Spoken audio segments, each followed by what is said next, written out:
Welcome back to the morning show here on Arise News with me, Keturah King.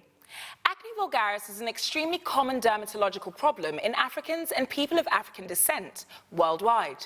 People with black skin tend to have inflammatory acne, which is the most common type of acne that includes papules and pustules, the run-of-the-mill pimples or zits that many people experience. It might not sound like it, but this is actually good news because inflammatory acne can be easier to treat than non-inflammatory acne. Black people also tend to have fewer nodules and cysts, the more severe types of acne lesions. Despite the fact that people of African descent tend to have less severe lesions, there's a higher chance of keloid scarring, especially on the chest and back, making effective acne prevention paramount. So today on Our Take, we'll be discussing all things black skin with my erudite skin professionals. Good morning, guys. Good morning. My beautiful people. Now, we had a discussion about acne. So I spoke earlier with the doctors about acne and about the fact that it's prevalent amongst Africans, more so than people of any other, cultural descent worldwide.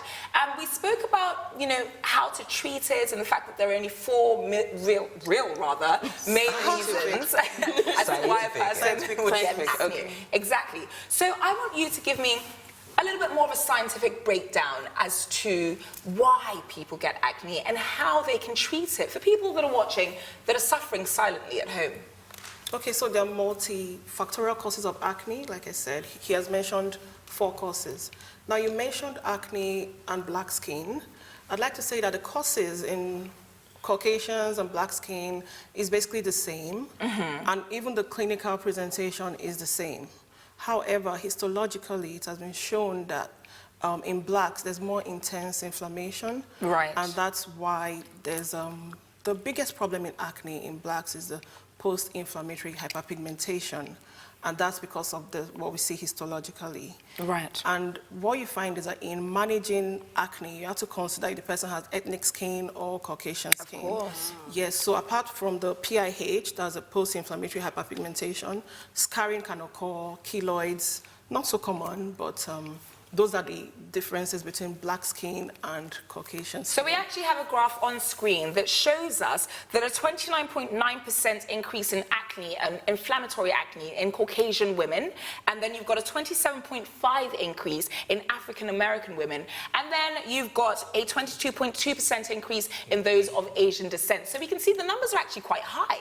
Yeah. A lot of people are suffering from acne. And you see a lot of people who develop hyperpigmentation afterwards. They develop this scarring that we were talking about. Keloids, I know as a typically black black, thing. yes. I don't think I know any of my Caucasian friends that suffer from keloids. Yeah. Is it neither. Do they get it? I mean, there's no never in medicine, but it's very rare. Wow. I don't think I've ever seen a person with it. But those numbers are inordinately high. Are we doing something wrong? Are we eating the wrong things? Is our diet incorrect? Like, why are we developing acne so much more than previously? Well, okay, go on. Okay, so talking about diet now, scientifically, there is no proof that your diet, what you eat, is directly related to the cause of your breakout. Really? So when they tell you too much fatty food and chocolate... that's wrong. It's really? Yeah, scientifically though. Wow. Except if the individual in question has an allergy to that particular food substance. Interesting. So we've been lied to all these years.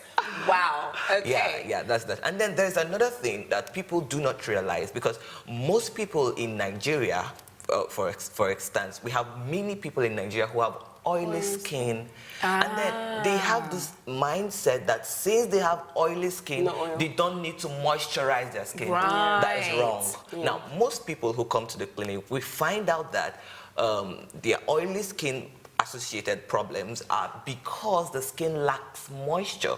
Now, when the Isn't that interesting? That's quite contraindicative. Yeah. Now, you develop oily skin because you don't have enough oil and moisture in your skin. Yeah, because what the skin just does is the skin produces more and more sebum to compensate for the lack of moisture.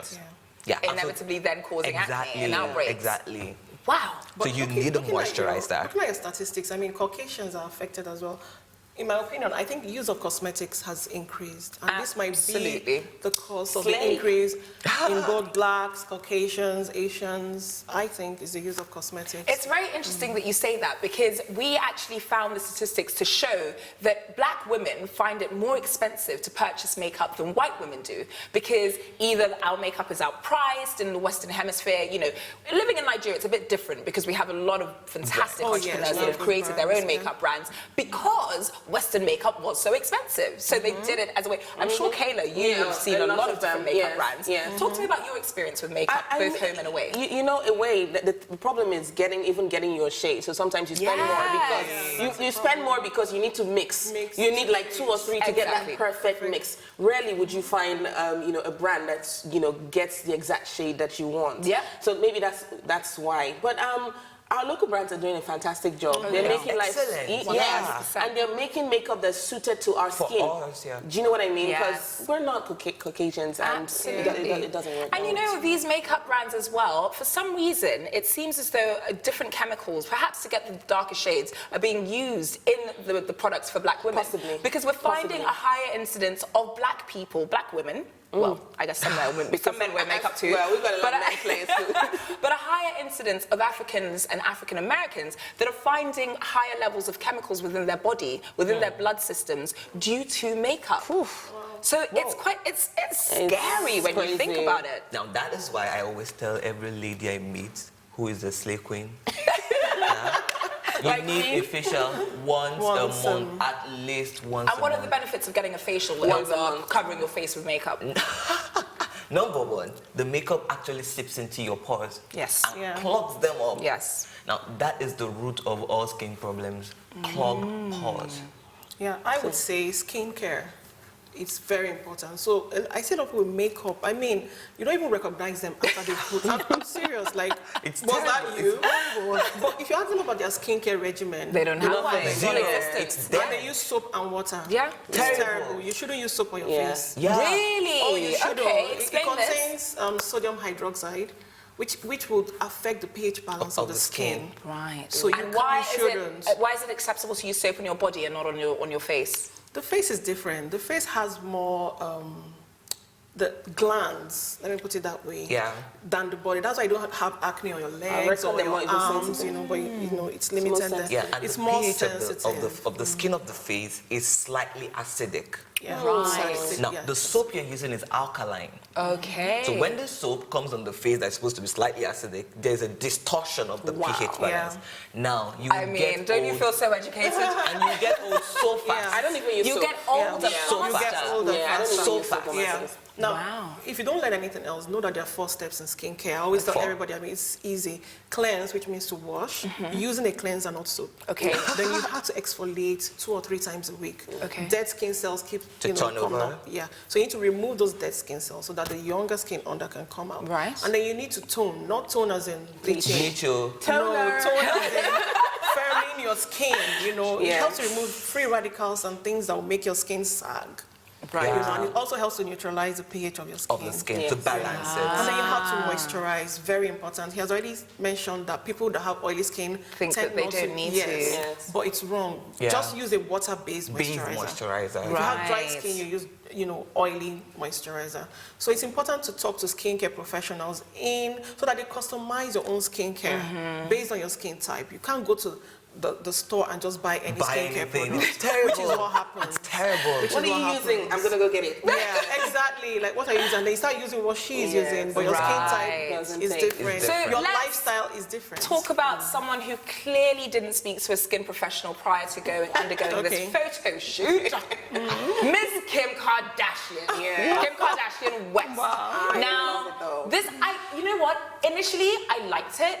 And then the backlash happened, and it's not hard to see why.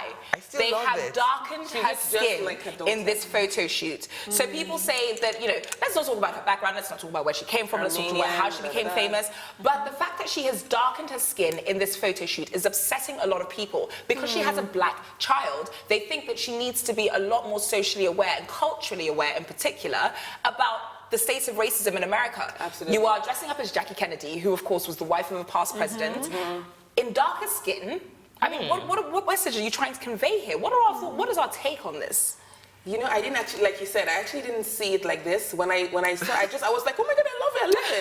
And when the backlash happened, I remember that even when she launched her makeup collection, KKW, the photo shoot as well, there was that backlash as well, because they said she had darkened her skin. Yes, she had. And she later responded by saying it was she had just tanned her skin at the time she shot. So I don't know what this was all about, but definitely there is a message that there is a message. There is, most people certainly. Aren't having it. And also remember, right after that image that you're talking about, with the new KKW, excuse me, line, she then came out in support of a renowned racist makeup artist, that was not nice at all, yes. After the backlash, she then came out to say, you know what, I apologize, I shouldn't have made those comments without having an informed knowledge about what happened previously. But actually, as someone in the public eye, you should be very informed about something as sensitive as that before making these comments. This is not the first time that we've seen her darken her skin. We're speaking about black skin today, so I think it's very important for us to touch on this. Doctors, give us your take. You know, isn't it amazing how white people want to get dark? Right? You And always here want in what you don't Nigeria, have. We want to be bleaching light. is the thing.